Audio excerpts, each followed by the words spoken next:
ഗംഭീരമാണ്. Investigation emotionally connect ആവണമെന്നില്ല. നല്ല സിനിമ. മൂവി കുഴപ്പമില്ല. കാരണം വൺ ടൈം മാറ്റം. ആ ലാസ്റ്റ് സീൻ പല കുഴപ്പമില്ല. ലാസ്റ്റ് സീനൊക്കെ ഇച്ചിരി കണ്ണ് നിറയ്ക്കുന്നതാണ്.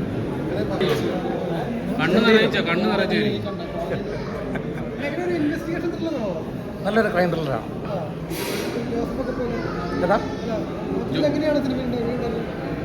നല്ല പടം, നല്ലൊരു ത്രില്ലർ. നമ്മളെ ബോറടിപ്പിക്കുന്നില്ല, കണ്ടിരിക്കാം, നഷ്ടമല്ല. ഒരു ഫീൽ ഗുഡ് എന്നൊക്കെ പറയാൻ പറ്റുമോ? കണ്ടു കഴിയുമ്പോൾ നമ്മുടെ അതുക്കും മേലെ. സിനിമ അടിപൊളിയായിരുന്നു. ഒരു ക്രൈം ത്രില്ലർ. ജോസഫ് പോലെ മറ്റു പത്മകുമാറിന്റെ മാജിക് പറയാൻ പറ്റുമോ? ഉറപ്പായിട്ടും പറയാൻ പറ്റും. അതെ അതെ അതെ. ഭയങ്കര എൻഗേജിങ് ആയിട്ടുള്ളൊരു പടം. നല്ല പെർഫോമൻസസ്, നല്ല രസമായിട്ട് എൻഗേജിങ് ആയിട്ട് ഇങ്ങനെ പോകും. യെസ്. ജോസഫിന് ശേഷം ഇതിലേക്ക് വരുമ്പോൾ എങ്ങനെയുണ്ട് സിനിമ? പോലീസുകാരുടെ ഒരു അവസ്ഥകളൊക്കെ കൃത്യമായിട്ട് കാണിക്കുന്നു. അതെ, ജോസഫിനേക്കാളും ജോസഫ് വേറെ ഒരു മൂവിയാണ്, ഇത് വേറെ ഒരു നന്നായിട്ട് വന്നിട്ടുണ്ട്. എങ്ങനെയുണ്ട് ജോസഫ് പോലെ മറ്റൊരു പത്മകുമാർ മാജിക് എന്ന് പറയാൻ പറ്റുമോ?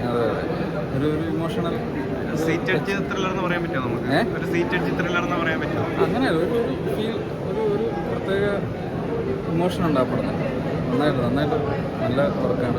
ഇമോഷനും ഇൻവെസ്റ്റിഗേഷനും കൂടെ എങ്ങനെയാണ് കൊണ്ടുപോയത്? നല്ല ഉഗ്രം പടമാണ്. തുടക്കം പോലെ അവസാനം വരെ നമ്മളെ ത്രില്ലിൽ കൊണ്ടുപോയിട്ട് അവസാനം ആ പേര് പോലെ തന്നെ ഒരു ഉയരായി മാറുന്നൊരു സിനിമ.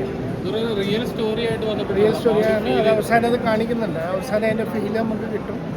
നമ്മുടെ ജോസഫിന് ശേഷം പപ്പേട്ടൻ്റെ ഏറ്റവും നല്ലൊരു സിനിമ. ജോസഫിന് ശേഷം ഇതിലേക്ക് വരുമ്പോഴേ ഇൻവെസ്റ്റിഗേഷനും ആ ഫീലിങ്സും ഒക്കെ എങ്ങനെ കൊണ്ടുപോകും? അങ്ങനെ കമ്പയർ ചെയ്യണ്ട. രണ്ട് തരത്തിലുള്ള പടങ്ങളെ നന്നായിട്ട് ഇഷ്ടപ്പെട്ടു. എങ്ങനെയുണ്ട്? കണ്ണു നിറഞ്ഞോ? പിന്നെ കണ്ണു നിറയാനും ചിന്തിപ്പിക്കാനൊക്കെ ഒരുപാടുണ്ട്. കണ്ട കോമഡി നല്ല പടം, സൂപ്പർ പടം. ടച്ചിങ് പടമാണ്. ഫൈനലി എസ്പെഷ്യലി ക്ലൈമാക്സ് അവരെന്താണോ ഉദ്ദേശിച്ച ഒരു ഇത് കിട്ടുന്നുണ്ട്, മീനിങ്.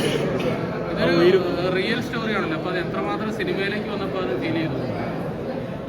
നന്നായിട്ട് തന്നെ തോന്നുന്നുണ്ട്. പടം നന്നായിട്ട് തോന്നുന്നുണ്ട്, കണക്റ്റ് ആവുന്നുണ്ട്. എല്ലാവരും നന്നായിട്ടുണ്ട്. അഭിനയിച്ച എല്ലാ അഭിനേതാക്കളും നന്നായിട്ട് ചെയ്തു. സൂപ്പറാണ്. ജോസഫ് ശരിക്കും നമ്മളെ ഒരു കണ്ണ് നിറയിച്ചൊരു സിനിമയാണ്. ഇതും അങ്ങനെ ഒരു കണ്ണ് നിറയിക്കുമോ? അതറിയിക്കും. സസ്പെൻസ് ത്രില്ലറും ഇൻവെസ്റ്റിഗേഷനും ഒക്കെ ആയിട്ടുള്ളൊരു മൂവിയാണ്. പിന്നെ ഒരു റിയൽ ഇൻസിഡൻറ്റ് ബേസ്ഡ് ആണ്. അപ്പോൾ പിന്നെ ഇൻ്റർവെൽ കഴിഞ്ഞിട്ട് ക്ലൈമാക്സ് വരെ നല്ല എൻഡ് വരെ ഒരു നല്ല ക്ലൈമാക്സും കൂടിയാണ്. ഒരു ഹൈയിലേക്കാണ് പോകണേ അവസാനം ആകുമ്പോഴത്തേക്ക്. Thank you. മാഡത്തിൻ്റെ ഒരു എക്സ്പീരിയൻസ് ഷെയർ ചെയ്യാം. ഒരു സെന്റിമെന്റ്സ് ഒരു സിനിമ ജോസഫിന് ശേഷം അദ്ദേഹത്തിന് ആ ഒരു സിമിലാരിറ്റി ഒക്കെ വെച്ച് നോക്കുമ്പോൾ എങ്ങനെയാണ്? അത് വേറെ നന്നായിട്ടുണ്ട്. നന്നായി ചെയ്തിട്ടുണ്ട്. ഇതൊരു റിയൽ ലൈഫ് സ്റ്റോറിയാണ്. അതിന്റെ അദ്ദേഹം ആ സാറ് ആളുടെ ജീവിതകഥ അയാളുടെ ഇതിൽ നിന്ന് എടുത്തൊരു ഏടാന്ന് പറഞ്ഞാൽ നന്നായി.